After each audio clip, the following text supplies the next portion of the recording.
And I think we're live.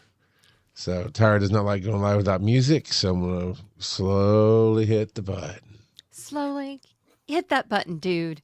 Let's take us into another area. Come on. That's the best I'm going to do. I don't like it. What the heck? You have one job. One job, Charles. All right, you maybe missed a count. There's a count? Are you tired of being awesome alone? So are we. So Tyler and Rilo have joined forces with us so we can all be awesome together.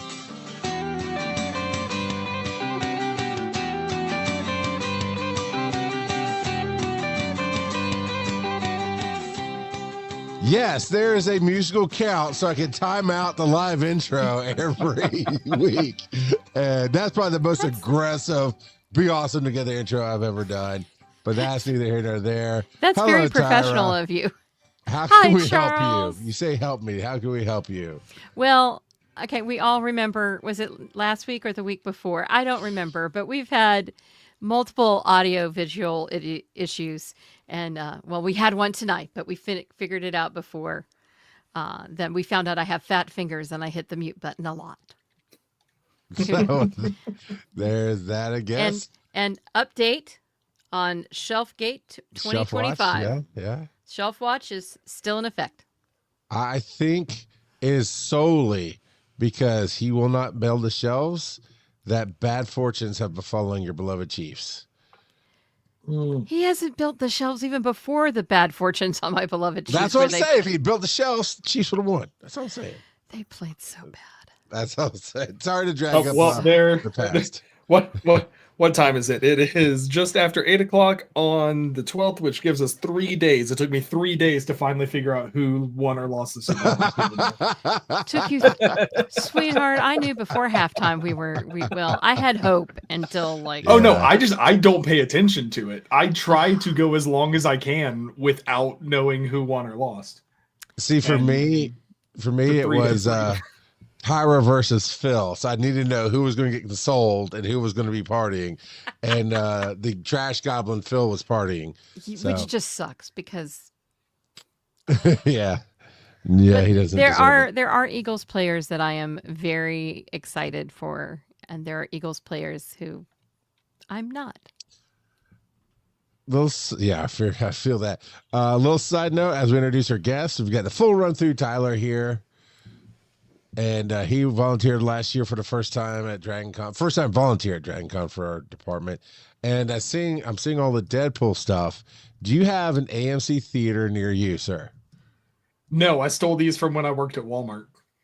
Okay, well, yeah, Walmart didn't deserve them. But I'm just saying, right now, AMC is putting stuff on clearance, and I've never seen this cup, and you can go see it on my TikTok. I did it last night.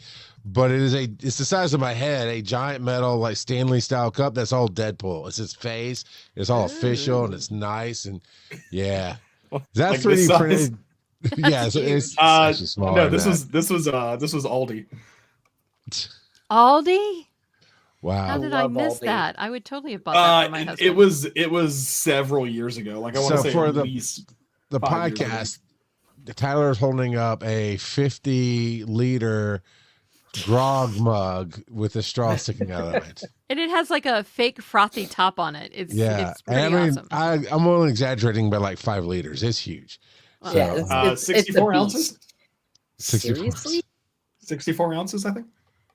Well, that'll make you have to take a break in the middle of the podcast. And we have Rilo Ward with us tonight, co-host of Guild of Calamitous Podcasts. You said that really well. That just sounds like a whole. Thank you. That just sounds like a whole lot of podcasts that crash into each other, and you're just putting pieces. It kind of is. We have a podcast within a podcast at this point. So that is something else. And Rilo, you came and did a few panels at DragonCon this year. Yeah, it was my first time being an attending professional. You were awesome. Thank you. And you got that because you bribed me, or how did we make that happen? No. I will bribe you for this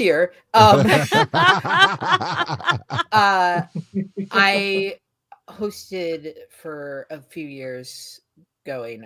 I missed one The year. Ventures because Inc. I'm not Ventures Inc. I'm sorry. Venture Trivia. Venture Brothers. Yeah. Venture Brothers Trivia, which was the Yeah. highest rated animation panel. Ooh. Yeah. That's So very I cool. I thought so. I just wanted to make sure I didn't get the wrong credit. So I was trying to get you to brag on yourself, but you're a very Gengar like that. Not you want to take it in and not put it out. So Sarah asked everybody, "Hey, how's everybody feeling?" And What? let's throw that. Oh, there's Sarah. Okay, I can see comments.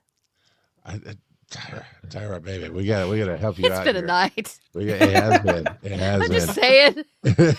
I didn't even know Charles was with me tonight, and I forgot that, and then I found out he was. So it's been a trip already. I just want to say, Rilo, that you have an amazing green thumb. Oh, this is not my doing. Okay. I have no part There's in plants any all of this. behind Rilo. He has all this beautiful greenery that if it was in my house, the cats would have eaten it. We have a dog who tries. I got one of those too. He's over there. We're going to hope he sleeps. So, in the vein of how are we feeling, Oh, we're going to be talking what kind of relationships tonight, Tyra? all kinds. We're going to be talking about relationships and partnerships within digital media like you and I have when we record with other people or have to have producers or whatever helping us put our shows together, but also how our partners in life help us either get this done or get in our way.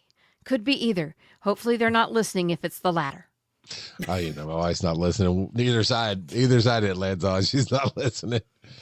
Yeah, Well, he shame, might not hear either. me though, because he's down the hall building something, but not. But not shelves. Yeah. So, all right. So, Rilo, what is your relational situation? Is it an outside partner supporting you? Is it a bunch of people in your podcasts relationally? So I co-host the podcast. It started as a podcast between my best friend and I during COVID. Ooh, are you still friends? We're still friends. We're still friends. We just life got crazy. We both actually got jobs, and For shame. You can't be a and good then podcaster she got at married work. and also had a baby. Oh, So I hear that can cause issues. yeah. No, I mean. So okay, are you still co-hosting together or are you now moved on? Like did you break up? We didn't break up. We're Okay. scheduling to try to record again starting later this month. And in the meantime, I've done some stuff with Chandra Free, who was Dragon Con's badge artist in 2020. Yeah. She was on the opening Yes. panel with me. Yeah. She's awesome. And she and we actually just got to talk to the creators of the show, the Venture Brothers. So that was pretty fun. That is awesome. Rilo, I will need you to tone it down a little bit, rein your excitement in. I understand you fanboy out about meeting some of your awesome creators that you're fans of, but we got to be professional here, all right? Just calm down. Because I would be like, holy crap, I got to talk to the people that are in the most successful trivia about their product, and it was amazing. And I can tell you're excited. You can be excited because that's awesome. I try to be. He's going to meet people in the elevator and he's not going to forget his words. I always forget my words. It's important. I don't know. Yeah. I forgot a lot of words last year. They just didn't know you forgot them. So that's awesome. Yeah. So, Tyler, Mr. Full Run Through, the full run through. Do you want to know me? Do you podcast or stream by yourself, or do you do it with others? And that sounded bad, but anyway, moving on now. That's a different streaming service. No, so I don't podcast. Not often, at least. I think I've been on this show. I want to say this is my third appearance on this show. And then I was just on Wait You Haven't Seen with Ooh. TV's Travis. We talked about the D&D movie Mhm. Yeah. So that was fun. That was a kind of springboard into some other podcasting stuff. But no, as far as what I do, I typically just do pre-recorded stuff. So I'll record gaming videos and all that kind of stuff, and then upload those to my YouTube channel. I mostly play alone. There are every so often that I will do like tournament style games with other people.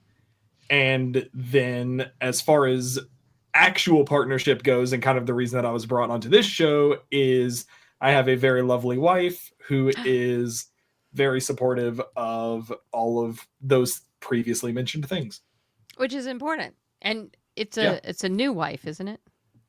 Yes, we just got married in November, so just a Honeymoon couple of phase. months. So Yep. they still like each other is what we're saying here. So the real question is, what have you done longer, podcasting or been with your wife? Ooh. Well, like I said, podcasting I don't do as often, but as far as YouTube recording goes, I've been doing creation. Digital Nip- creation. Nip- digital creation. I'm okay. Sorry. We're old school. We can't help it. Anyway, no, as far as digital creation, honestly, that dates all the way back to like middle school. But as far as serious stuff, that would date back to about 2012 is when I started the full run through channel. Okay. So definitely long before I knew her. So she knew what she was getting. To an extent, yeah. We kind of talked about that I do this on occasion. I've only recently started picking it up more. So, anybody, what is the best thing about having a partner? And Tyler, you could talk about being on other shows, but having somebody that you're podcasting with, a co-host, shall we say? Charles, remember I'm here. You remember, I if you're talk wanting- nice about you when you're not here. Oh, that's true. If you're wanting me to start, could you repeat a little bit and like No. read like Come on, fake Pay it till you attention. make it, Tyler. No, so I was talking about either co-hosting or when you're guesting on something. What's the biggest benefit to having one? Like I think what you were just on, he has a co-host every week. He just changes who it is.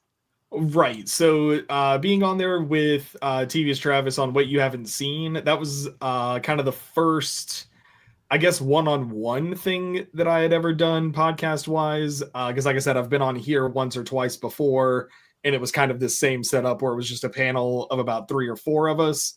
But for my gaming stuff that I do, any of the tournaments and stuff that I'm a part of, or like servers that I'm a part of for typically Minecraft servers, being able to be on there with more than just myself, the benefits of that is, one, it's a lot easier for me to be able to have a conversation versus just talking to myself and not having to come up with my own commentary and answer my own questions that I'm coming up with.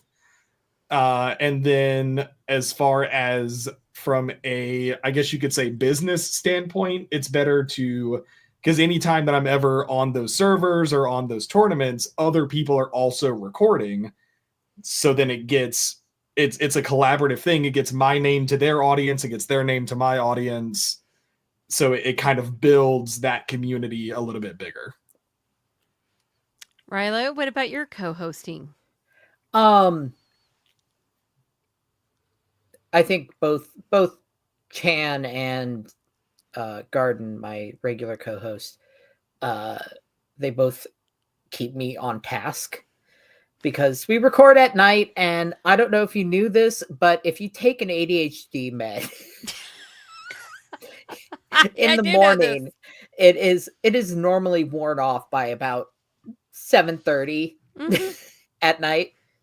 My first co-host. Yeah. So they keep me on track, which is a huge thing. And also I feel less nervous when there are other people. I think if it was like just me, I would lose my mind.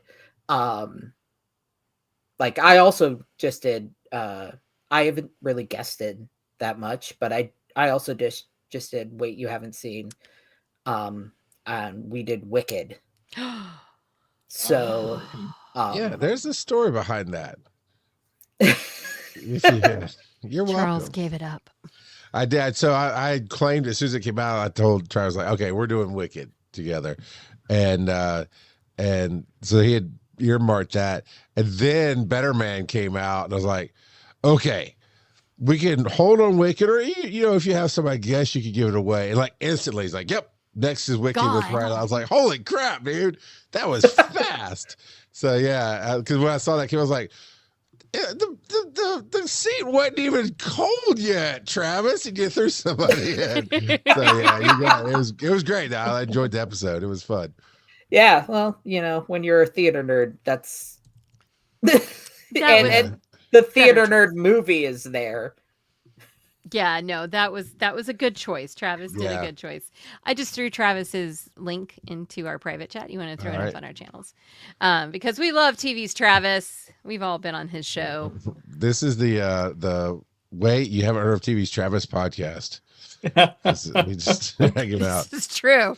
He is awesome. I'm about to repost it in the private chat. Let me not do that. So that's not helpful. I don't have access. I am. It wasn't my podcast, Sarah. It was TV Travis's podcast. Yeah, I asked him to do it on his show. So yeah, don't blame him yet. Yeah. But when we have a theater night, Ryla will come back and Sarah will be on. Yeah. Although Sarah did tag me very well in our Discord, or our digital media track Discord.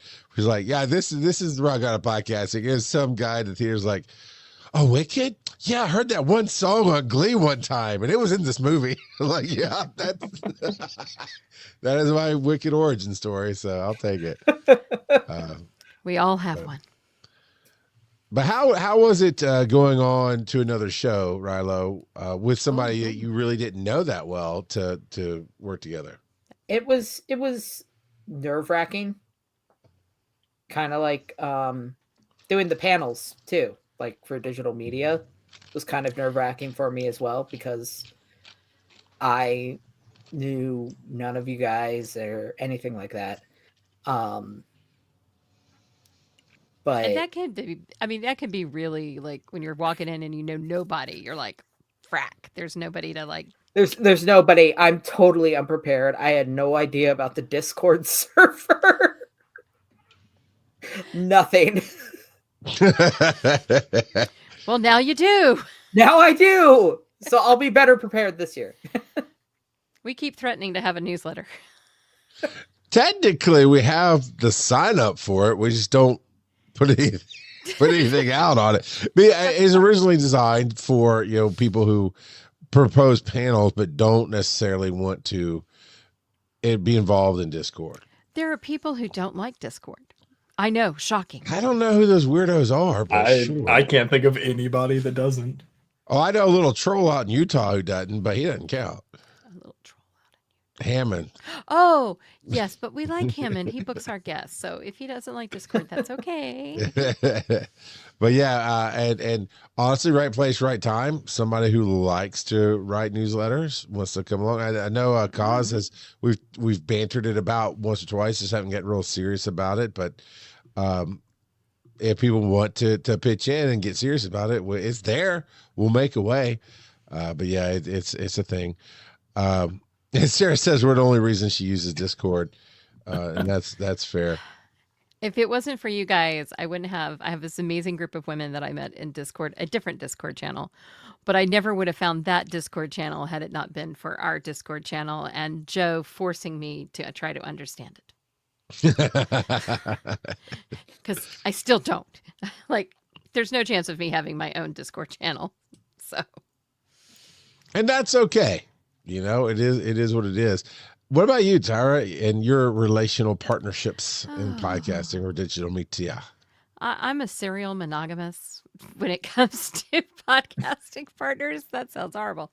Charles is my third. I had two before him. One who I hope is not listening, but it did not work out as well as I'd hoped. And then actually my first... Yeah, Joe Ard, you suck. Yeah, Joe, horrible human being. I don't think there's a nicer... I mean, Joe is like, you look up nice and there's Joe. Wait till you take a 14-hour road trip with him. The other side comes out just a little, not much. Okay, hold it. Were you the one in the car with him? Yeah. Yeah. You're blaming me for turning Joe into Mr. Hyde. Yes. Are you trying to find the common denominator in a situation? But my first podcast was actually about World of Warcraft. We did one called Leveling Azeroth, and we keep threatening to bring it back, and we might. And it was my best guy friend. And we're still besties. I still would love to get on a mic with him, but schedules, he has a fluctuating schedule. So that's a good question next. His schedule fluctuates every week. So it was really difficult for us to, with my crazy time and his fluctuating schedule, to find time to do this. Matter of fact, I'm going to have him on here one night.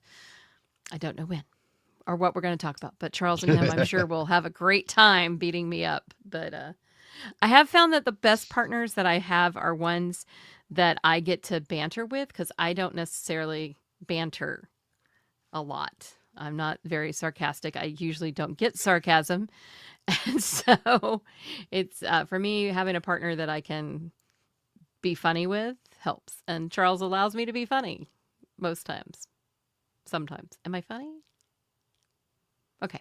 Anyway, that was a lot of silence, guys. I was like, geez, way to take a girl's heart and go. I was trying to figure out if that was rhetorical or a real question. I was trying to figure out if it was the end of the sentence, but yeah. So, am I funny? It's like, is that if it's a question, why are you asking? Because people are laughing with you. But if it's not a question, I don't want to jump in and be that guy. Yeah, so I teach. I spend all my life going, are they laughing at me or with me? Yeah, I spend my life in ignorant bliss of like, I don't care as long as we're laughing. It doesn't really matter to me why you're laughing. I will say having a partner keeps me motivated. The thing that I do by myself is TikTok, and it's hit or miss with TikTok. It is just kind of when I feel like it or I'm not too tired, that kind of thing. But the shows I show up for because I don't want to let down my partners. I don't want to let down my co-hosts. And then also enjoy, those moments and having the time with them. Because you do want to spend time with people that you enjoy spending time with. And it helps. I've done some solo driven shows before, but they always involve somebody else. The one that was the only real solo gig I did was Rock Out of Podcasting. I did 50 episodes of just stories of my life, kind of autobiography there. But it was the guy who was producing it for me. I would come up with the question typically. I mean, sometimes we'd have somebody write in, but I was trying to build up a momentum of, hey, Tyra Burton wrote in and asked, da da da. And then I talk about it and tell a story on it. And we got a little of that, not a lot, but so mostly it was my questions that goes, hey, somebody wanted to know, and he would always set the question up for me. And then I would go on an hour long, diatribe or story or whatever. I'm shocked. No, you're not. Nobody is. But I would like my TikTok to be that. I've tried to get it to be that about that.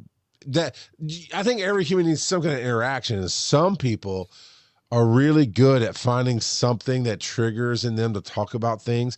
But I find personally listening to those podcasts when it's one person, I mean, they could be talking about exactly what I want to hear, leadership or success in media or something that I would really want to hear.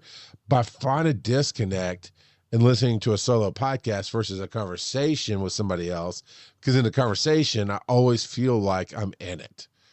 And that's kind of my relationship to everything. I know Sarah has a question here. How do you all balance duties in regards to getting the podcast out? For me, I'm struggling because there was particularly at the time, spoons Spoons? You had it with spoons? Do you know Spoons theory. Spoon theory. spoon theory? Do you know spoon Spoons theory. theory? Yeah, there is no spoon. That's the theory I know. Matrix. What do y'all? No. Oh, brother, do you want to tell him? Okay, so spoon theory is how people who are, well, it applies to everyone, but it's normally used in the neurospicy community as how you can get through the day. So you get a certain number of spoons, and certain things increase your number of spoons, like certain activities, like taking care of yourself, self-care. Whereas not getting enough sleep means you start the day with less spoons. And it's basically, if you have 0 spoons, you're running on empty and you're just going on fumes. So it's just an easier way to visualize or grasp spiritual, physical, mental energy. Yeah. It's an energy rating thing. Basically, like, it's like, have you done the dishes today? No, well then you're out of spoons. Like, if you're looking at it in a physical standpoint of like real world application. So you need to wash the spoons so you have spoons later on when you need them. So taking care of yourself matters. Yeah. And some days you have less spoons than others. And you need to put up what Kaz just, because that's just hilarious. Kaz just did neurospicy. I can't do those. Somebody else needs to do that better. Neurospicy. Well, I mean, I definitely have always worked on the Matrix statement of once you realize there is no spoon, you know, in their world, you could fly, you could bend things, the trick to mentally bending a spoon was to realize there's no spoon. And as y'all talk about the energy levels, I get it, 100% get it. But I am the Mack truck barreling down the mountain. It's like, I keep going until I crash. It's always how I've been. And it can be a benefit at times. I mean, it definitely keeps me surviving Dragon Con and not surviving, thriving at Dragon Con, but then there is a crash that comes. It's probably healthier to not eat off the dirty spoons, Tyler, like I know you've done because you were poor and broke, but it's okay. But let's talk about I use disposable spoons. All right, hiding the two bottom people here. Okay, we record several episodes, but I haven't had the ability to edit them. Also, don't have the money to pay somebody else to do it. So there's two methods. I feel this so much. There's two methods that I can support here. One is just do it. And I'm not saying you're slacking or anything, but I've had that in me where I get up on a Saturday, it's like, I'm tired. I'm out of spoons. I don't know. I'm tired. I don't have the wherewithal, but half of that's mental of going, it's just not, it's going to, and you start, but if I just do it and I start editing, if nothing else, an hour later it's done. Right. And I still don't have the energy. I'm still like, but it's done. Typically, though, in my experience, if I force myself into just doing it, oh my God, I'll post that from Cause in a second. But if I force myself into doing it, within an hour, I'm like, oh, I actually feel better. Okay, so she put up Charles sucks spoons. But here's the thing. I like what you said, Tyler, about Charles. You put it on your title. I like what you said about washing the spoons. Okay. When we let that build up and go, it's just going to be too much. I've got 3 episodes. I've got 4 episodes. Well, you might find, and I have to say I never know. This is not a tried and true method. I just know that sometimes it's done. I still feel like crap. And sometimes like, oh, that's one less thing off my plate. It's not dragging me down. One of my partners and I call it get it off the list. That list builds up and you're mentally going, oh my God, I got so much to do. And but you start knocking off the little things. It's off the list. And that relief comes from doing it. So, I mean, I know y'all getting to this one, so I'll throw this one out too. The other one is find somebody to trade with or somebody who wants to support you. That's a part A or part B. You choose one. Coming up through podcasting, there's so many times I ask for help on websites and this and that. And the listeners, the fans, the people who wanted to support me were like, hey, I can do a website in my sleep. I got you, man. Done. Or, hey, well, like the rock out of podcasting, I just did not want to produce my own story. I just wanted to tell my story. So I had a friend who wanted to hear the stories, who knows how to produce things. So yeah, I would love to be a part of that. So that's the part A, find somebody to support you. Or part B, as you can find in our digital media track community, trade. Hey, like Tyra, I keep busting Tyra's chops. Like, Tyra, give me your episodes. Yeah. Because one, you've already done a lot to help me out with a whole lot of things. And I can do that, not in my sleep. I have to set up the template. Once I get the template done, I can edit your show virtually in my sleep, along with the other shows I'm already editing in my flow. I can trade you that. I know Scott's traded you some work. And so those are the two things I suggest. Sometimes just do it, and sometimes find help. I would say put Kaz's last thing up that she posted. The one below that. Not that one. And I think this is important because she says people with chronic illness, blah, blah, blah, blah, blah. People with chronic illness, for example, cannot push through like you, Charles. Sure. They will actually, it'll actually make them worse. So the spoon theory actually started from somebody who had a chronic illness trying to explain to her friends why some days she could go off with them and some days she was incapable of going off with them. And I think that's important to realize that sometimes it's needing the motivation and being able to push through, and sometimes it's literally you can't. And in that sense, then that's a great time to use part B. Somebody that you can trade with, that you can do something when you have more energy, more spoons, or somebody who's just a fan of yours or wants to help you succeed. That's a great time for that. But when you're working as a partnership to do things, Rilo, how do you guys as co-host divide up those duties? I know what I did. I punted it all to Brian, which meant when I went on my own, I had to learn how to do it myself, and I hated that. I did something similar. Garden did most of our editing. And then Garden got really busy. Oh. So this most recent episode I had to edit. How'd it go? It wasn't that bad once I figured out how to use Audacity. So there's that. But like, it wasn't as fancy as Garden does it. She does fancy intros. So I think like going back in, we're going to divide it up a bit. So I'll do the editing, but she's going to make the fancy intros and we just sort of mush them together. That is 100%. I think that's great that can find a balance to help since she's gotten, or she, yeah, get that. Okay. Has gotten so much busier. So, because life happens. I mean, I think that's the biggest thing. Like mine, going smooth, doing great. And then something in life happened and I still can't get the train back on the tracks. But I'm here for this because Kaz also said this in the chat. Working with people so you have to show up for them is a great coping mechanism for ADHD and being weird. And I'm both of those, and it helps me. Like, I'm committed to Charles to be here. I'm committed to the track to be here. So I am. Charles, do you want to tell them what you posted? And Tyler, you're very blue. Da-da-do. I'm switching back and forth between. Yeah. When your only light source is your monitor, you don't want to go to black.com. Switching between tabs, and I guess dark mode doesn't appreciate it. Let me turn this on. That's funny. So what I posted there is in response to the illness. So before I say what I posted, in human life, I deal with a lot of different human beings, and half of my life is dealt with in the medical world. And I definitely attract and work with type 1 personality. So we have this awesome lady who works with us who had cancer in her leg and had to have a specific kind of surgery.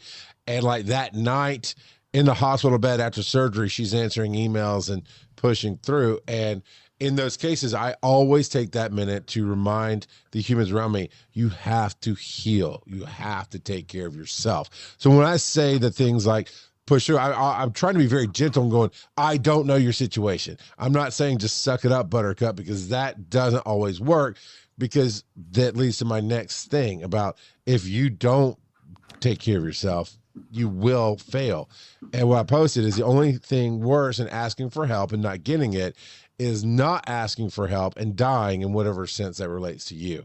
So in the creative sense, it's, well, the show just rots on the vine because I'm not asking for help. Because we are afraid of, well, if I ask and people say no, then what happens? Here's the easy news story for you. The same thing that's happening right now. Nothing. If you're not getting it done, asking for help and nobody responding is not going to change that it's not getting done. You're not going to feel worse about it. You really aren't. Well, you shouldn't. You might. I mean, I can't speak for you.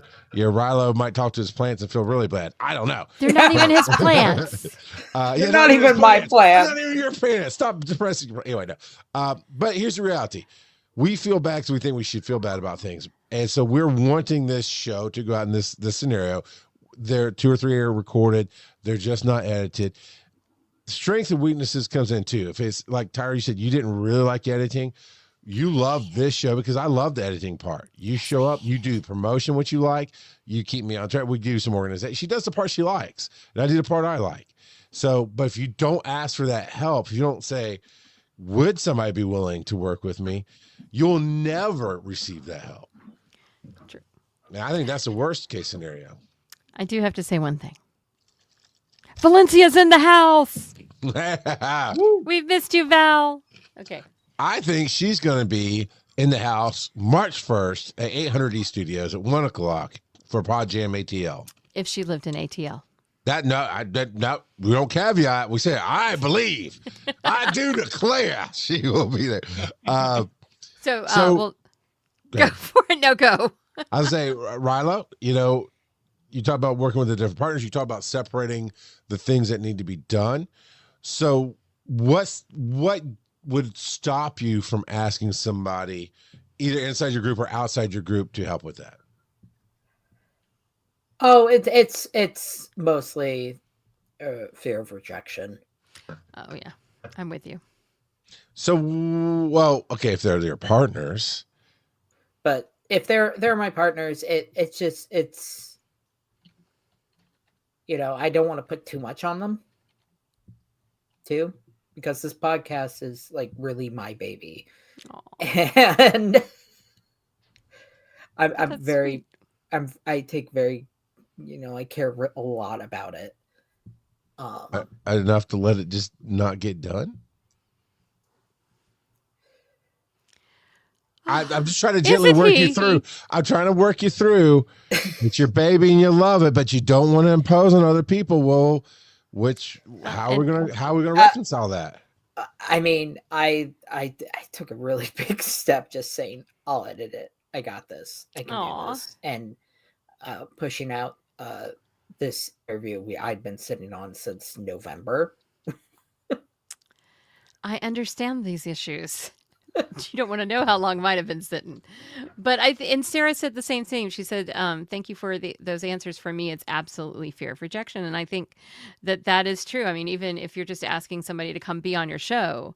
I remember when I put out a call for people to come on Geek Meet Social, and I thought I'd get 1 or 2 people. And I got so many people, I had to get a notebook to try to keep track. And I was just shocked. So there you have it. The flip side can be true. We first put out the call for show submissions for Pod Jam ATL in our Discord, and crickets. Nobody submitted. Okay. We went back to the drawing board. We took a different thing, but that wasn't even a rejection. It could have easily been holidays are going on. People are busy. They're not checking the Discord. You need rejection in your life. And I know how that sounds, but first I want to say before I go away, hello, Virgil, came from Manchester, England. Welcome. And happy birthday, Valencia. Yes. That's so awesome that you shared it with us. But if everybody accepted you, not accepted, if everybody went, whatever the opposite of rejection is, affirmative, if they gave, yes, I'll do that. Yes. You would have to hurt feelings going, I'm sorry, I have enough people to edit my show. I'm sorry. Now you are rejecting them, which is the thing you're fearful of them doing to you. So we need that rejection because I don't know about you guys. I have gone after jobs that I was perfect for, and I got my feelings really hurt when I didn't get that job. But not everybody gets to go down the road and go look back. Oh yeah. But in my case, if I had gotten that job, I wouldn't able be doing what I do today. And so we don't need the wrong people with us. We need the right people to say yes. And if you don't keep asking, how are you going to find the right person? Well, and Tyler who's still Tyler, by the way. I love it that when hasn't people changed. change the bottom. I'm getting ready to change mine. So you found somebody, you found your person. How does Yeah. she support you in being a digital creator? So like we said, kind of up at the top, I had brought it up to her a little bit on the fact of like, this is kind of something I like doing. She noticed when I've, one of the first handful of times she came over to my house, like my full like dual monitor setup that I've got here, all of the game systems that I've got. And then that was some of the first stuff that I moved when I came into the new house. I was like, I have to have all of this stuff set up. But she's very supportive of me, just kind of knowing that there's going to be a handful of days where I may not leave this room. Like I'll come out to eat, I'll come out to refill my water, I'll come out to use the bathroom. Other than that, she knows that she can reach me. 14-year-old boy. Got it. Yeah. Well, I think that's awesome. That's what the second mug is for. So you don't have to go to the bathroom. That is so wrong. You're No. such a boy. No offense. I have never used that. Good. Anyway, but we kind of talked about it even before I came on here. I was asking her, I was like, this is what we're talking about. These are probably some of the questions that are going to be asked. And I specifically asked her, I was like, what are your opinions on me doing stuff like this? And she even said, she was like, I have no problem with it. And just on the fact of, like I said, knowing that she can always reach me, I've always got my phone on me, knowing that I will always drop anything that I'm doing to immediately like go and help. And then the joke that she did say though is that it will take about 3 to 4 business days for me to wash the dishes in the sink. That's the only thing that she knows that I will not immediately. Right. but look. Okay, we're buying you a minds don't dishwasher. always work the same way that our partners work, because my wife would be the same thing. It's like, you didn't see those dishes piled up? I'm like, there's like, I don't know, 8 dishes in the sink. I can still get to the sink. It just doesn't trigger. But then so we have a 7-year-old from a previous marriage of hers, and he goes with his biological dad every other week. So if he's here, it's all family. Like we'll go somewhere, we'll hang out, we'll make sure he's okay. But on weekends that it's just the two of us in the house, it's the Friday, Saturday, Sunday are the times that like we know. Ooh, I'm in charge now. Like she works from home, so she's always on her laptop, so she's sitting in our bedroom working on her stuff, and she knows that I'm in here, and like I said, she knows that she can reach me at any time, and she does. There are so many recording sessions that I've got where I've had to clip out like 5-minute long phone conversations, like because I'll just throw her on. Well, yeah, right here, Brady Bunch. Charles is right on here the phone above right me. now for those of you on audio only. Yeah, but yeah, like so there she knows that she can always reach me if needed. So I think also that going back to a little bit of what we were talking about before, that also comes down to the scheduling of sometimes I do have a large pile up of stuff because I'll get all of my recording session done, but then we have to leave the house and I don't have time to just stop and edit. Yeah. So those build up and build up and build up. So then it's like, well, I need to sacrifice one day of recording to actually sit down and do the editing, which takes less time, but it's still that trade-off of just knowing you need balance, right? Balance of flow, right? But no, she's definitely on top of it. If all you ever did, say that again, Charles. Balance of flow is what you're trying to find in your life. If all you ever did was do the video games, record, edit, publish, why do you even have a relational partner? right? Why do you have somebody if you're not going to spend time with them? It's the same I say to workaholics. Like if all you're going to do is go to work 60 hours a week and not, in my case, wife and kids. Okay, so I'm going to speak from that. So fill in the blanks for whatever that works for you. But why am I going to have a wife and children if all I'm going to do is work 60, 70 hours a week and just ignore them? So that balance of flow is like, no, I chose to be with my wife. I chose to have these children. You have to find that flow of how to do it. And you have to be willing to let that flow change. I've had so many different models of schedule over the last decade with life changing. And right now is great. I record on Wednesday night and Thursday nights. And then I get up Saturday morning and I do my edits and do my publications. Sometimes I'm gone on Saturday. And I've learned to go, it's okay. Now, before I move on, there's a point I want to talk about in the chat room, but Rilo, go ahead, Tyra. I was about to say, Rilo, who obviously has somebody who grows amazing plants in your life. You're so fascinated with the plants. I am, because I can't grow them. But talking about either a partner or roommate and how there's either help or not help in getting work done. So I don't know if I'm lucky. I still live at home. That's awesome.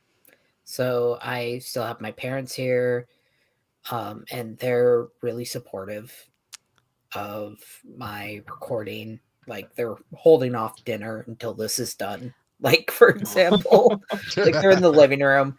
That's so awesome. Trying to be quiet. But that's so supportive. I mean, you know, we all have all kinds of partners. Chat room and say, "Come on, honey, dinner's getting cold." That is great. It is. That's kind of what we're talking about all the way around. Support systems. Yeah, support systems. Yeah. I love they make space for you. You know, in the sense of that's really. I miss my mom and dad. Okay. I just picture. I do not remember the movie where they go in. I think it's Will Ferrell. He yells like, "Mom, I'm with my friends. Leave me alone." I just picture anybody at home doing that. Step Brothers? I don't remember, to be honest. But you had also said, Rilo, about bringing the show back, that certain somebody did the great openings and this and that. And when y'all come back together, you're going to split up some of the things and figure it out. And that's everybody. Everybody has to find that balance together. Yeah. When I first met Joe Ard, I was working with Brian Ibbett, and we bought the show Pokemon Go podcast, and Joe came with it, and he'd already been doing X, Y, and Z, and it was his baby. So we thought we were honoring it's his baby, and more or less just bringing some shape of what we knew would make it a great show, and bringing the business aspect that we knew to the table, and letting him have his baby. And a few weeks in, he had this very emotional kind of come to Jesus, like, "I do all the work," and I'm like, whoa, hey, bud, sorry. We didn't realize you didn't want to do all the work because you brought it to the table. You were just doing it. We were trying not to step on your toes. And it became instantly a very calm conversation. I was like, "Oh, well, I like writing the notes, but I really don't like this other part." I was like, "Well, I love this other part. I'll take it on." And it was like, "Yeah, I do the designs. I'll do all the art for it. Don't worry about it, man." And it was instant because he asked or said something. He didn't ask. He said something. We found that balance. And I'm just saying to you, Riley, that's everybody. Everybody can go through that. But this kind of rolls into this next statement. Sarah, I know it blocks out the screen, but Sarah says, "Part of the issue with me asking for help is a lot of the time I just don't get an answer, which to me equals I'm annoying people don't like me, or I'm annoying, people don't like me, etc. Then there's the issue of asking for help and someone saying they will and then not following through, which is fine, but doesn't solve the issue." And I asked her, I said, I got this from TikTok, to be honest. When we're doing that, right? All of that's in her head, which is equals. She didn't say, somebody said you're annoying, because honestly, wouldn't that be easier to deal with? Somebody goes, "You're annoying." You go, "Okay, my feelings are hurt, but I won't bother you again." It's very clear. But when that's not the case, which I'm inferring, by infer that in her statement, that's not the case, we are building conspiracy theories against ourselves because it's all right here in our heads. We're telling us that negative story. So I asked, "Why are you conspiring against yourself?" And she said, I've been taught that from past interactions. After a while, you come to expect it. Again, if I'm going to say just two things here. One is, I still feel like you're conspiring against yourself. You're telling yourself that. Because the second thing is, if somebody said, well, yes, the not follow through is a thing. We'll get to that. But if somebody said, you're annoying, I don't like you, that's them. That's the rejection I would say it hurts. I'm not saying it doesn't hurt, but that's the direction you want, because clearly I'm not going to go over there. It's like before we knew bears ripped arms off, somebody had to get their arm ripped off to go, oh crap, we don't go pet the brown fuzzies because I'll rip your arm.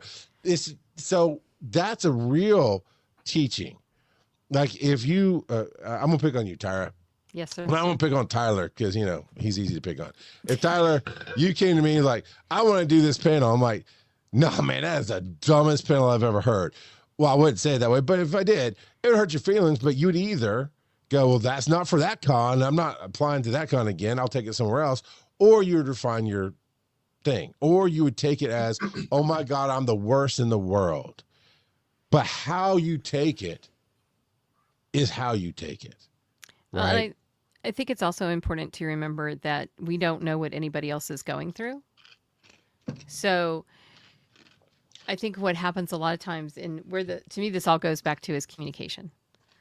So being able to say what you need, but also being able to say what you can and can't do. And this is something that I personally am bad at, because I will overwhelm myself. And that may be what's happening to some of the people that said they would help, but then couldn't or didn't speak up, is because they're already overwhelmed. I think so many of us nowadays are overwhelmed with the world itself.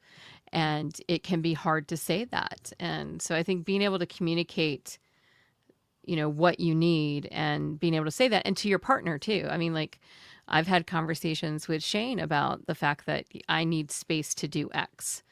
And he's had conversations with me. He needs to have space to have his workshop and do these things. So being able to say what you need is important, but also realizing that, especially when they're not people who are super close to you, you don't know what they're going through. And sometimes you don't even know what the person next to you is going through.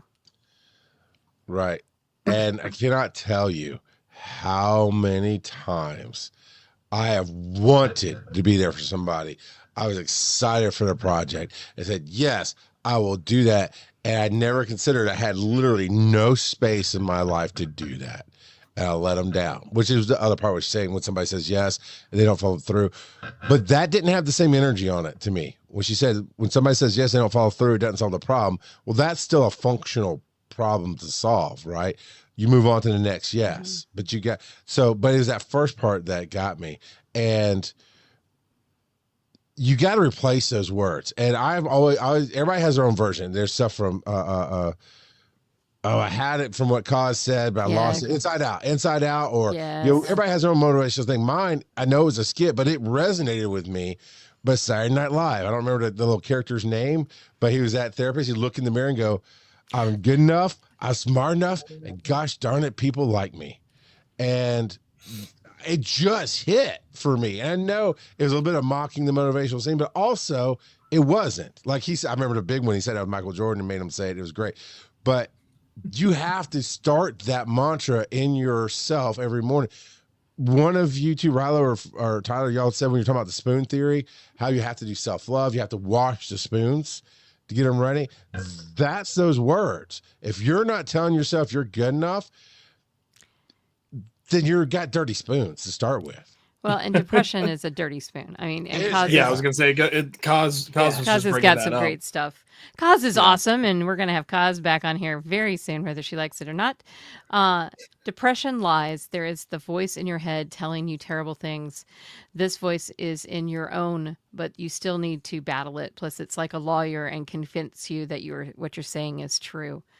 And it's so true. It takes so many spoons sometimes to fight off depression voice telling you things like your family would be better off without you. You know it's untrue, but the battle still continues. And I think that's really a lot of times when we get overwhelmed and we hit that point, having good partners in our lives, whether those are romantic partners or what I call soul partners. Like my parents were soul partners for me because we were so close. And Rilo, I sense that you are the same way with your partners, and how Charles is with his wife, and Tyler, you are with your new bride, that being able to even tell them sometimes is the hardest thing, but Sure. that support system is what will get you through. Yeah.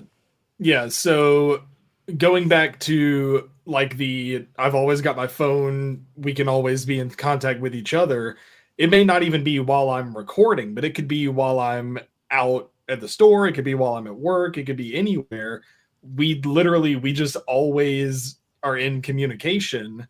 But going to what Kaz was saying on the fact of all we have to do is text each other. We just write the words big sad and we know pretty much just drop everything, take care of some kind of downward spiral that is happening within our brain.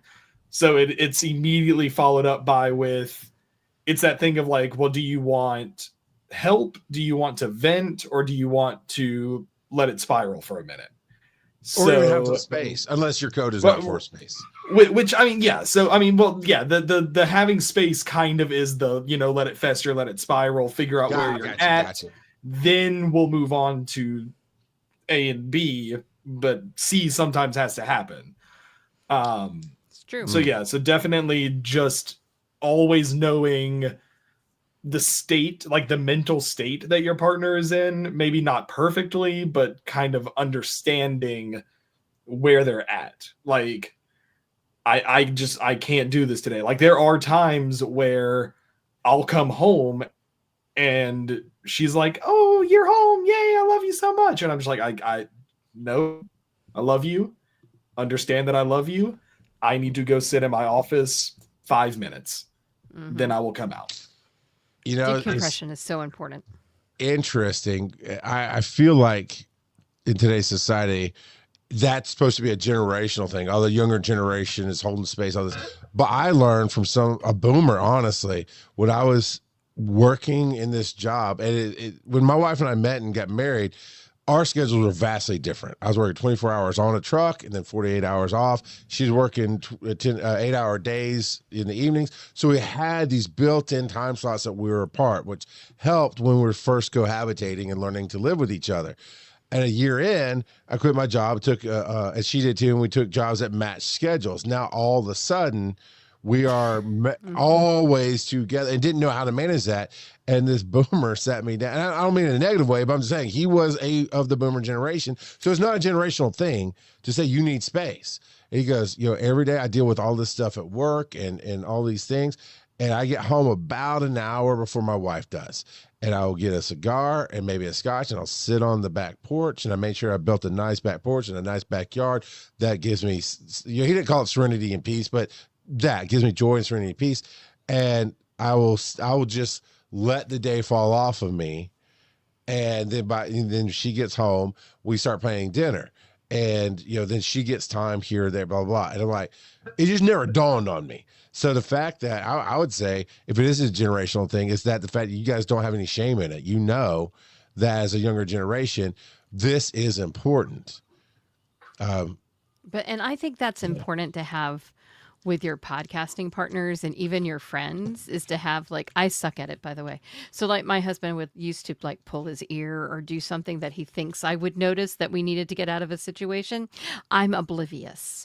So we have keywords now. Like when we go to a situation where we think one of us is going to be like, I got to get out of here, we will have a word that we will use to know. And I think that's good in podcasting too. I mean, when you have a co-host, having some words so they know when, hey, this is off the rails, or I need a second, or you're going to have to take over, or your guest really sucks. You guys were great. I've had bad guests. You are not bad guest. I want to share this, and I feel like, I don't know why, I just feel like, Riley, you got something building that you're gonna bring to the table here. Yeah. But we have to seek inner peace. Period. Mm-hmm. I mean, the only voice that we will always hear in ourselves is ourselves.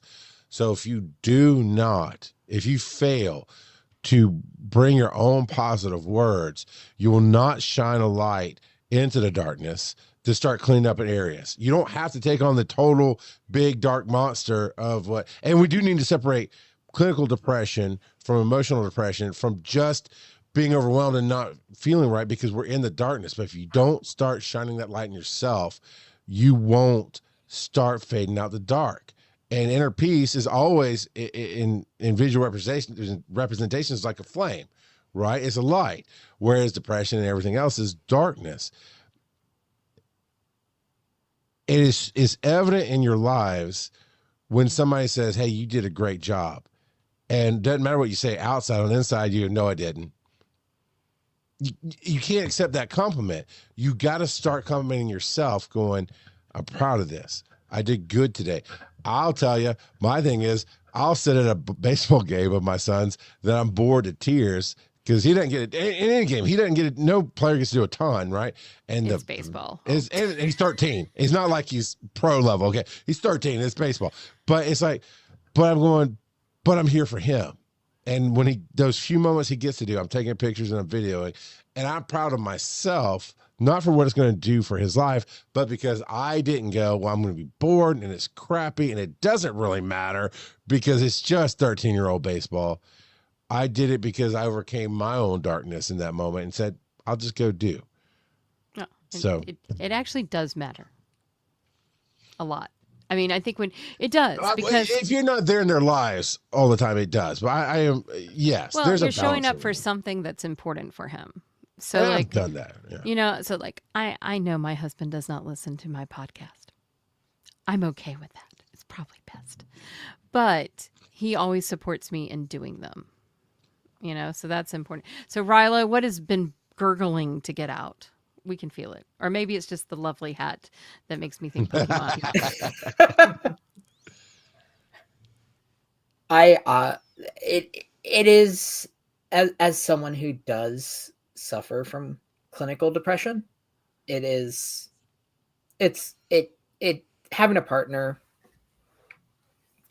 does really help because it is someone who does stop and say, hey, you did a good job, which, I don't tell myself that often. Even if I'm super proud of something, has to be a flaw. So, I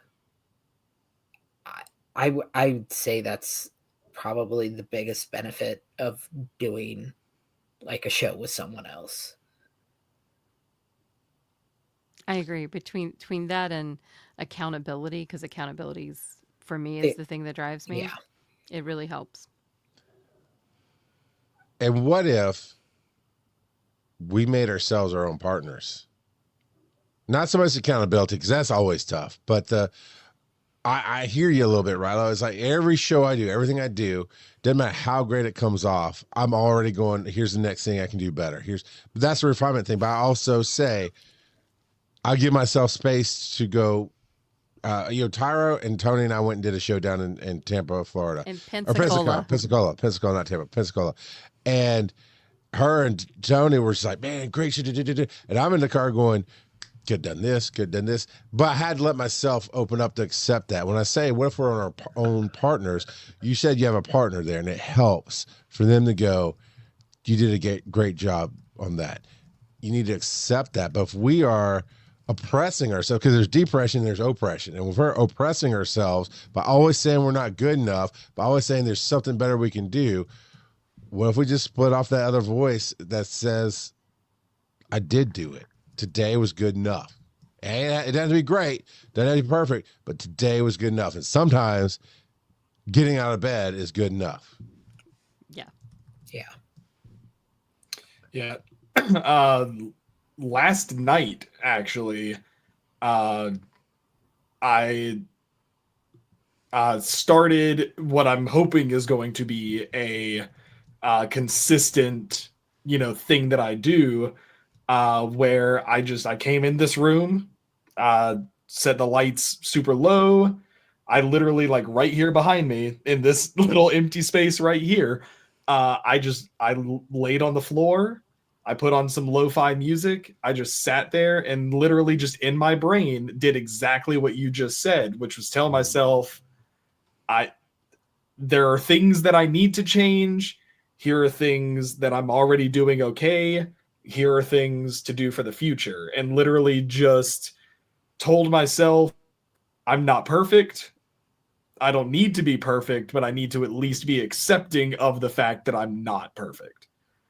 And like I said, it's something I'm hoping to try to get into more often, every night if I can. Like probably immediately when we shut down this podcast, I'm probably going to lay right there on the floor and tell myself, you did really good on that podcast. Like, people We'd are have you watching, people back. are listening. Tyra's gone. So did you just say I'll be back, or what did you No, just I say? said we'd have you back. Oh, we'd have you back. Sorry, I thought you said I'll be back, and Well, then you really, looked it's like you were I'd about have to you back stand. because I book us. Okay. Except Well, no, to me, okay, so sorry. To me, it sounded like you said I'll be back, and it looked like you were about to stand up and go somewhere. No, So that's no, why I I'm- was saying Tyra's Yeah. leaving. No, because like if it never- wasn't for Tyra, I wouldn't have even been here tonight. She was the one that put out, "Hey, we need guests." But yeah, so just like you said, having your own back is also the best thing for yourself. On top of having a supportive outside influence, because like when I was on TV's Travis, What You Haven't Seen, I sent the link to my wife, and later on she came back and she was like, I didn't finish the whole thing, but I loved it. It was great. Aww. And Yeah. whether or not she actually did, she at least told me that she enjoyed it. That's awesome. And I tell myself all day, no, she didn't. No, she didn't. She's just trying to be supportive. But what if she did? What if she actually did? And I enjoyed being on it. So that's kind of all that matters. I love that. I love that. We need to apply it to ourselves. Because I've been through that. My problem is I could tell when you're being BSing me. So there were times my wife's like, "Oh yeah, that's great." I'm like, But there was times when she would say, "Well, you're good at this, but I didn't like that." And then there were some other things. When you said, "What if she really meant it? What if it really was great?" We play the "what if it was horrible" all the time. We always go, "Well, what if I really am okay at this?" We start low, right? Set the bar low. What if I'm really okay at this? Am I happy doing it? That's the first question. If you're happy doing it, who cares? Honestly, just starting baby steps. Just focus on, if you're happy doing it, who cares if anybody ever listens to it? Who cares if it gets edited? Who cares if it gets published? Right now we're focusing on, I'm happy doing it. And then the next step is, what if other people like me doing it? But what's important is I'm happy doing it. And in medicine, it's ABC. It's airway, breathing, circulation. If you don't have an airway open, you can't get breath or blood going. If you got A going, you got to get breath in there, because the heart pumping, if it doesn't get oxygen, doesn't matter. That's why it's ABC. If you ever stop, you have to reestablish A. You start at the beginning. So A should be, what if I'm okay, but I'm happy being okay? And then we just build from there. Rilo, do you have a way that you find inner peace or try to find calm within yourself? Yes, I do. I forget what it's called, but it's this tapping thing. Yes. Somebody taught me that in a faculty group, and it is the most amazing thing. Yeah, just closing your eyes and focusing on the sensation, tapping back and forth, does wonders. Yeah, no, we were a faculty learning group, and she was teaching us some de-stressing things, and it was a bunch of old faculty members. We're all on Zoom together going. It was both great and hilarious all at the same time. I finally accepted that. Yeah, I meditate, but I suck at it, but that's okay. I finally found a meditation teacher that believes it's okay to, how do you suck at meditation? Oh, because I have to come back to center a gazillion times, but that's okay. Jeff Warren taught me that that's okay. Yeah, he does something called the Daily Trip on the Calm app, and he is actually the person that got me to where I really meditate. I don't meditate like anybody else, and that is perfectly fine. Yeah. I will never be a Buddhist monk, and that is also fine because I'm not shaving my head. So That was already off the table. Challenge accepted. Why did I need to be perfect? And I don't meditate sitting down. I meditate lying down. And if I go to sleep, more the better. Yeah. But that's a no-no if you look at classic meditation. But yeah, so Boomer meditation? Is that what I heard? Boomer meditation? We don't look at that. We look at Tyra meditation. Tyra meditation is definitely different. But I mean, Jeff has taught me that's okay. Yeah, absolutely. I came from deep South Georgia where everything was mocked and made fun of. And until somebody who cared, and I didn't have to do meditation. He was just leading the group through meditation. And he was like, you can do this or not. You can put your hands down or not. You can blah, blah. But what you really are trying to do here is just rest for a moment. You not ignoring your thoughts. You're just focusing on breathing. And then what he did in his guided meditation was say, okay, depending on the day, right? But in this case, we're talking about creativity. We're talking about creative blocks and not editing our shows. So when you're listening to whatever music, no, this is the meditation. I got you. Whenever you're listening to whatever music you want to meditate to, and you breathe in, I'm okay and I'm happy with what I'm doing. And you breathe out the negativity of it's not published. And I breathe in, I loved the moment that I enjoyed in that experience. And you breathe out all the worry of everything of it not happening, right? And you apply that to all your situations. And that's what works for me is I'll sit in my car and I've got 5 channels on my brain all the time. So muting, I can usually get 3, maybe 4 muted at once, but not all 5. But the 5th one is just going, okay, I'm going to talk to myself then. I'm going to breathe in the fact that I'm getting a ton of stuff done towards my dream and living in the way I want to live. I'm going to breathe out all the stress of knowing that list off on the screen over here is not done today. That's mine, obviously. But there's always a list. Yeah. And so, and Rilo, working with clinical, Sarah was here earlier, Kevin. Yeah. Kevin has popped in. He's one of our theater people too. By the way, she volunteered you for something. Yeah, for your web, yeah. But Rilo, dealing with clinical depression, which I'm assuming means you probably take some form of medication to help with that. Yeah. That adds a whole another layer to understand as you want to be a creator and as you want to deal with all these other natural negative thoughts that we oppress ourselves with. How have you found when you find that balance, because it's an up and down thing, right? It's not an always thing. Yeah. How have you found that balance? I've found it just in doing it. Just going ahead and doing it and deciding that nothing's gonna stop me. There you go. Like my first Dragon Con, I decided months before, I'm like, I'm going. And then I didn't let anything stand in my way of getting there. And it was most of my times getting to Dragon Con are kind of messy. But I still get there. I get there and I'll crash after, but it's worth it. Dragon Con takes a lot of spoons. Oh. Yeah. And there's spoons that it takes so long to get back. I'm just going to find the largest, most ridiculous sized spoon to prop up in the corner of the digital media track. Based on this card. So when everybody comes, you just come in and touch the spoon, you'll get energy. I promise. You'll get the energy off the spoon. It's like if you see a Buddha, you rub the belly. You see a spoon, get your energy. So we're gonna find that and do it.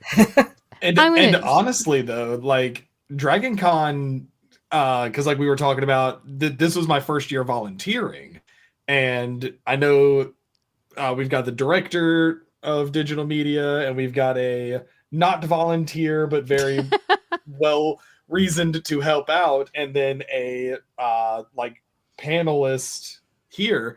This was the first year that I had a responsibility at Dragon Con, but even the first 2 years that I went not doing anything, it takes a lot to get there.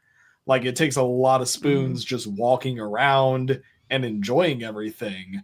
So just adding on that unchecked list of things that you feel like need to constantly be done is just going to pile up and pile up. And then you have to think about, oh, well, this is 4 to 5 days out of my life. That's 4 to 5 days I'm not working on the other stuff.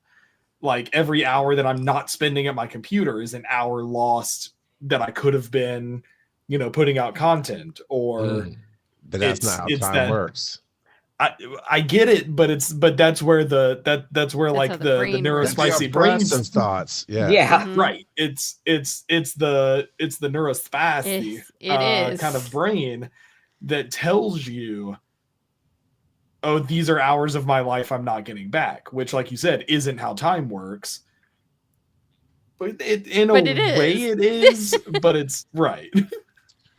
And even with some of the neurodivergent people I've worked with and collaborated with, you can change the way your brain understands some things to a point. I'm not saying it's not a control thing, but there's been, you can think one way at a certain point in your life, and then slowly over time of repetition, you thinking it's no, okay. I've met some old dumb people. That is not always age, but we change through our lives, Yes, we have different points of view, and we have different experiences. And so, Costa said, about the Swedish, she said, don't make fun. I said, I'm not making fun. It's a belief system, and I believe I can give you energy. I believe I can empower everybody, or I wouldn't do what I do. So I believe putting a giant spoon up in the room. Those of you who relate to the spoon theory want to go, hey, I'm going to join in. I'm going to touch it. I'll get some energy.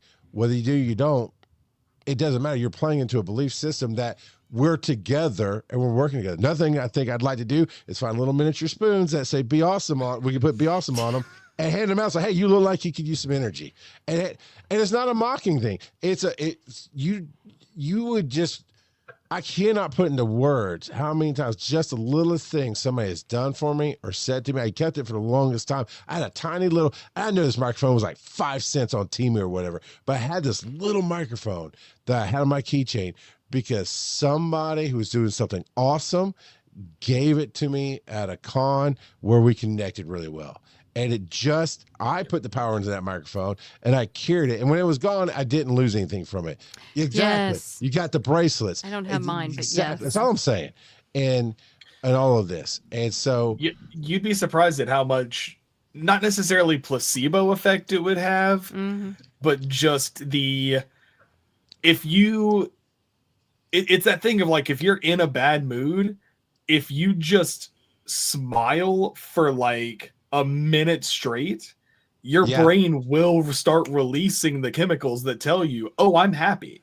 Like you can, I guess, quote unquote, trick yourself into thinking the things that you want to believe. And like you said, growing with age or growing with whatever, I've tried meditation in the past. It didn't work. I tried it last night. It may have worked. I'm going to keep trying it. So it's learning new ways to tell yourself it's not bad. It's not all bad. This will get worked out. And you have to ultimately flip that to it's good. Because even if we're saying it's not bad, we're still hearing the bad. And it's a step. I'm not taking away the step. But we're working towards I'm good enough, I'm smart enough, and gosh darn it, people like me. I'm okay. It is good enough. It's all about the positivity. You talk about the psychology of things. The Superman pose. It has been psychologically proven that for the most part, it's obviously nothing applies to everybody in this world. Everybody is different. Every brain is different. Every physical body is different. Everything can be slightly different across the board. But doing a Superman pose for a minute. Wonder Woman. Or Wonder Woman. Yeah, hero. I'm sorry. You're correct, madam. A hero pose. Exactly. The arms on the hips. You do that for a minute, you feel better. You feel more empowered. If you say... Do it and say 3 good things about yourself. Oh, there we go. And before you do interviews, like if anybody's got a job interview coming up, before you go out of your car, before you get on a microphone, I am good enough, I am smart enough, and gosh darn it, they're going to like me. Yeah, man.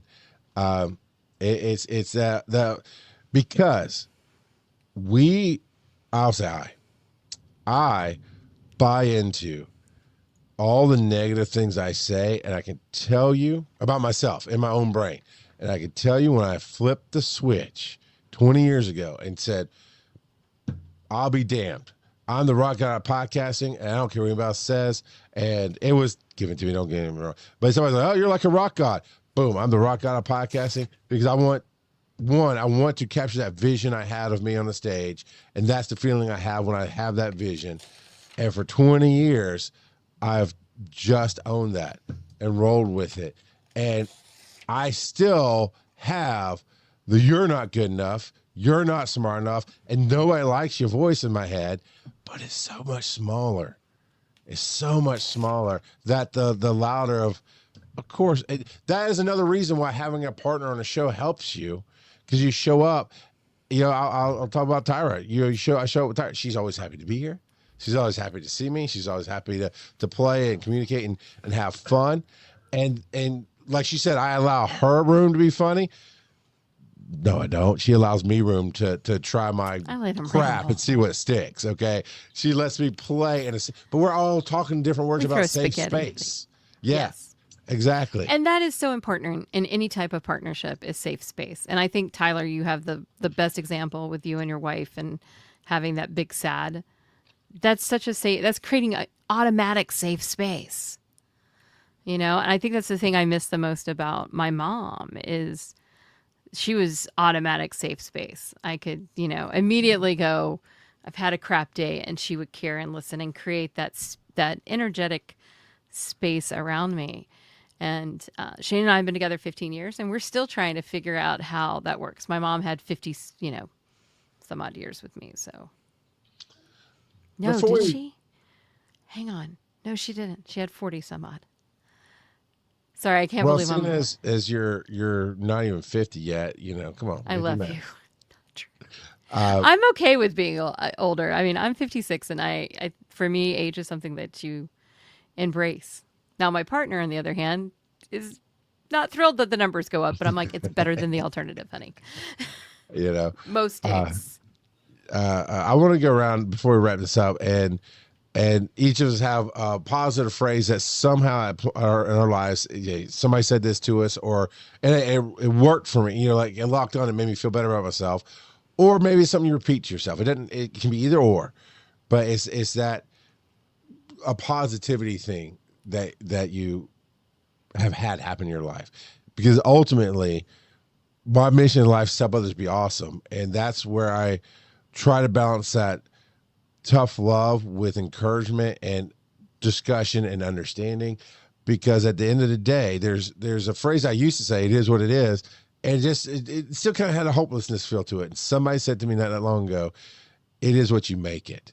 And that helped me embrace my family, and we'll go into all that crap, but my parents did the best they could, and it wasn't great, but they did the best they could. I've had to embrace with my kids and have open conversations that I'm doing the best I can, and it's not always great, but it is what we make it. And if we understand that we're actually, no matter how much we might fail each other, though we're working together towards happiness and joy and wanting the best for each other, to me, that's what life's about. So who would like to share their positive phrase? Bueller. Okay, I'm going to share a story because I think the other thing we need to think about is the importance of words. And we never know when the words that we say will make a bigger difference, or when we throw a word out there that we're not thinking about. I did a job interview where I had to do a teaching demonstration at a college in Rome, Georgia, and I'm different. Like, I have pink hair. I teach business classes. When I did this teaching demo at a Baptist college, I kicked off my shoes because they were clicking on the floor, and I made students talk to me that I didn't know. And one of the young ladies said something. I said, "That's really smart. That's really intelligent. I love the way you phrase that." And 3 years later, when I was getting ready to move on, she came to me and said, that was the first time anybody had told me I was smart. And it literally changed the way she saw herself and how she started to approach her studies differently. And so I think it's important. And it was something literally, I'm doing my show because teaching is in a lot of ways a show, and I'm just doing my stick. And I meant it wholeheartedly, but I didn't think about it again. It was just something I said, but yet it unilaterally changed how she thought about herself. So I think for me, the biggest thing we can always do is be kind to others and realize words have power, and that words that we're having power with also have power within ourselves. So we should be kind to ourselves as well. I'm gonna call on Rilo. I also have a bit of a story. I love a recent stories. one. So I put out this big episode that had been brewing forever with this interview, and I get a message on Discord from someone who said they had had a tough day at work and they enjoyed it so much after that. Like, it made their day better. Yeah. And that kind of motivated me to be like, okay, we need to keep doing this. You make a difference. Yeah. Yeah. So you make a difference. Tyler's chased his tag all night long. This was, well, earlier was Serenity Now and Sanity Later, which I thought was hilarious. And Hail Thyself is great. So what's your story or phrase, sir?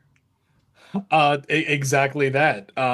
Hail thyself. So two things that I'm trying to focus my life on now, being a new husband, being a new father, is just making sure I'm okay to make sure I can take care of someone else. You can't pour from an empty cup.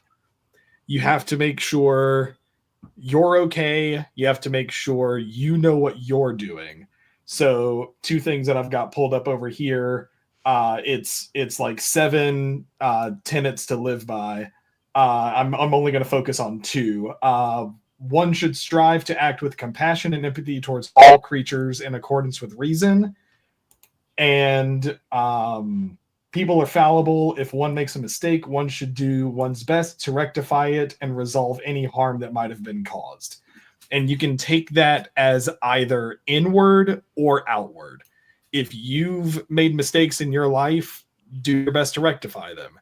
If you've done harm to someone else, do your best to make up for it. And acting with compassion and empathy towards all creatures, you are a creature. You live your own life. Take care of yourself to make sure you have that empathy and compassion to then give to other people. So, yeah. So, hail thyself, take care of thyself, and pass that to others. Love it. The Serenity Prayer, man, that thing just resonates in all aspects of life.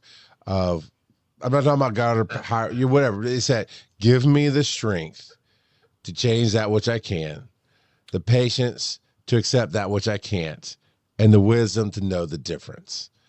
Yeah, I was actually trying to think of that earlier today. I couldn't remember the order that it went in, but I was actually, along with the things that I just read, that was kind of going through my mind as well. Yeah.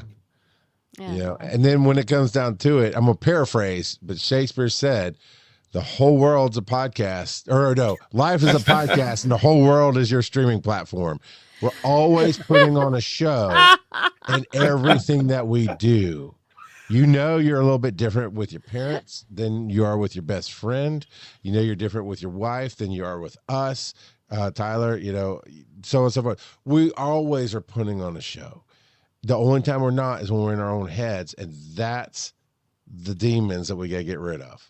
So I appreciate all of you coming on. Ryla, we're going to start with you. Tell us where we can find your podcast. You can find my podcast if you go to my link tree. I'm going to link it right now. Cool. Talk a little more. Talk more. Yeah, talk a little bit more. Tell us about the mean grimace that you get on your head. Right, you might not be old enough to know who Grimace was, but no, I know who Grimace was. I know who Grimace was. I think this is. I dropped it in the chat. It is Gengar, yeah. So there's the Linktree/Rilo Ward, and you can find everything there. Awesome. And you can hopefully see Rilo on panels because you were just a delight to have on a panel. You made me smile. So, yay, you. Here's hoping. Here's hoping. Tyler, where Attractive can we intro. find your stuff? Also on Linktree, Linktree/the full run through. And if you just search that much, any platform, you should hopefully find me, depending on how the algorithm decides to treat me these days. I stick mainly to YouTube. I'm going to try at some point to get to actual live streaming. I just got to get some internet fixed and worked out. I do, like I said, video gaming. I do mostly Minecraft, but that's only because I don't have anything to record other stuff right now. I just finished up a Sly Cooper and the Thievius Raccoonus playthrough. That was so much fun. That brought me straight back to childhood. I was like 12 years old again. It was so great. I do plan on playing the other 2 or 3 that are out there as well. So but it's that whole thing. It's what we've been talking about all night, making that schedule for yourself. So yeah, so the full run through on just about everything, social media wise. Yay. Charles, where can they find you? See, I was going to ask you that question. I beat you to it. Mine is also a Linktree, RGOP42. It's the easiest thing for me to update. That links to the social medias and websites and everything else. And man, I have so much stuff cooking. And at some point, we're going to change this one from saying Tyra's Linktree to actually having a Linktree. It's in the chats. It's in the links somewhere that are. I Did you? can't get Okay. to them, but you could. But you can go to tyraburton.com and you will find everything that you need to know there.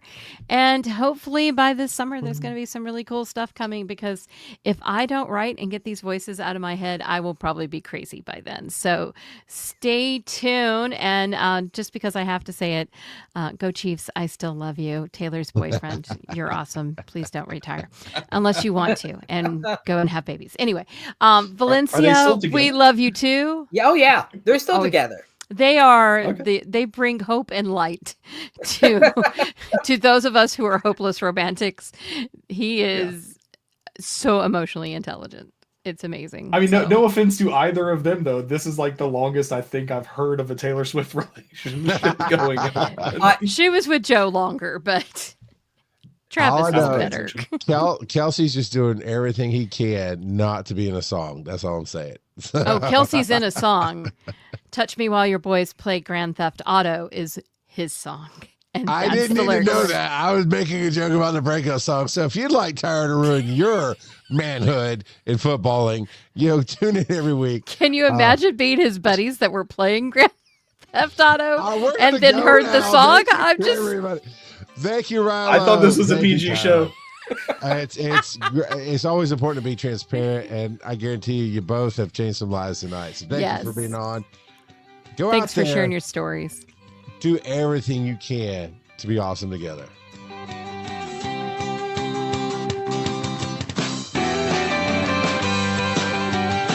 This is my Lucy invitation for